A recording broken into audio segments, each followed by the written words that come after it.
Good morning, Dawn Forge. New knife this morning. Well, it's not new, it's new to me. Someone sent me in this to sharpen up and tidy up a little bit because they didn't want it. And so I made a deal with them and bought it because I've always been interested in this. So this is a Spyderco. It's called the PM2 or Paramilitary 2. So there's two main people in Spyderco. There's Sal Glasser and his son Eric Glasser. I think it was around 1980 or 1990, quite some time ago. Someone asked Sal if his son was off to join the military, what knife would he recommend he take? And Sal sat down and designed the military, which is a bigger knife, 4-inch blade. I think it was a frame lock originally. And then later on, Eric came along, his son, who was, given rights to design and make knives, and he came up with something called the Mannix, now the Mannix 2. Interesting knife, smaller size, maybe similar to this, with a lock and I think a button. It might be in, yeah. Anyway, I haven't seen one, but I've seen them. And then afterwards, the two of them got together and designed a knife together, which is this. There's the Paramilitary and now the Paramilitary 2. It's got both their signatures on the blade. This is a hugely popular sort of cult knife. The guy who had it, he didn't like the colour. You can actually just buy new scales and put them on, but he really just wanted a knife to use and for whatever reason didn't like this colour. It's called, well, it's purple, right? Some people call it blurple to kind of say, oh, it's blue purple. It's not, it's straight up purple. And some people don't like purple. It's actually the colour of royalty. Emperors and kings and things use purple. The reason is it's so expensive back in the day. We're talking thousands of years ago now, several thousand. To make it, they had to get this tiny little shell from the ocean, little crustacean. They used to go through various alchemical/chemistry processes, and they could make something out of something that was purple. And it was hideously expensive, hard to do, and as such, only the royalty had the money and the cost to do it. Also, the Pope, he was like, well, the kings wear purple, I'll have purple too. So anyway, it was reserved for the richest people, basically the most important. They got purple. So purple is the colour of royalty. Interestingly enough, Romans used it, and when Julius Caesar, or Kaiser depending on your pronunciation in Latin, met up with Cleopatra in about 48 BC, him and his commander wore purple cloaks. Now this was a ridiculously expensive thing to do. You're talking about a full-length cloak made from this ridiculously expensive material, and they did that to show off their power and their significance and their the royalty. Caesar being the dictator and his main commander as well. Cleopatra met them by sailing up the Nile in 3 boats, her and her entourage, and all the sails on the boats were purple.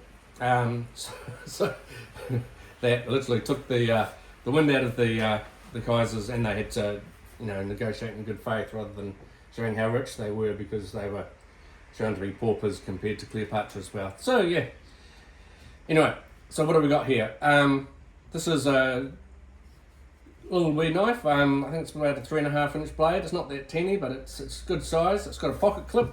This is steel, I believe, 4-way. You can have it here, you can have it here, you can have it here, you can have it here. So a 4-way pocket clip, quite nice. The frame inside this is steel, and on top there's these purple G10 scales, which I actually like. It's got a huge hole here for your thumb, and you can open it just by pulling it and opening it, but being a Spyderco, it's designed to have that flick. What's kind of cool about it is the back. It's got this lock here. It's like a frame lock, but it's what they call a compression lock or something. But what you can do is open it and it drops, and because of this little choil here, your finger doesn't get cut. So it's got some jimping at the back here, a little bit here and a little bit of jimping here. So if you want, you can get your finger right up here and do fine detail, or you can hold it back here, more control. You know, it's got different grips. The grind I put on it was quite rough. Is, you know, a 1 micron a 1 micron grade. It was quite a bit chunky and rough, and now it's just got a beautiful grind.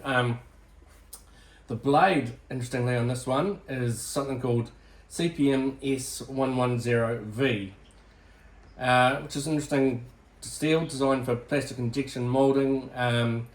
It is got, you know, chromium, niobium, vanadium, cobalt, molybdenum. It's designed to be a high wear stainless steel, and it is. It's almost as stainless as, say, MagnaCut, not quite. Mainly what it's got is hardness. It's a lot harder, so they'll give you edge wear resistance than, say, MagnaCut or a lot of other steels. It's made after S90V and S125V, I think. So it's designed to be an upgrade of those, high wear, you know, high wear steel. The only thing to be aware of is that while it is super strong and has really good wear resistance and can take a fantastic edge, as you can just see, it's not a tough steel. So if you tend to flex when you're cutting or run into something hard, it's not going to bend much. It'll probably just chip. But yeah, it's a fun knife. I'm going to wear it for a bit and see what I think. Maybe I'll flick it off, maybe I'll keep it.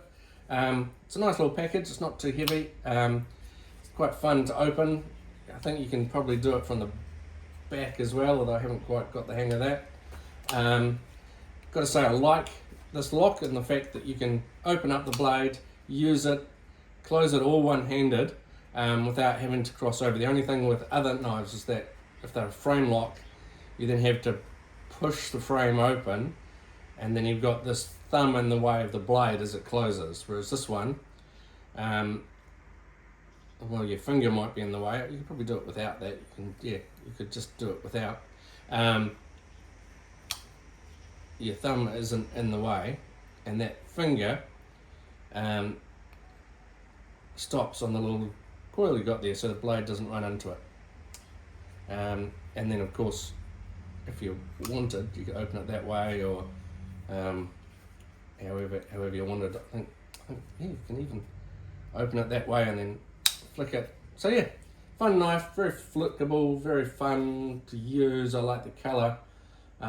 Steel's quite interesting. I haven't used this before. Yeah, so that's what I'm going to rock the next few days at work, and see how she goes. Second-hand Spyderco, but in good condition. My edge on it, and yeah, bit of fun. Have a great day, guys. I'm off to work.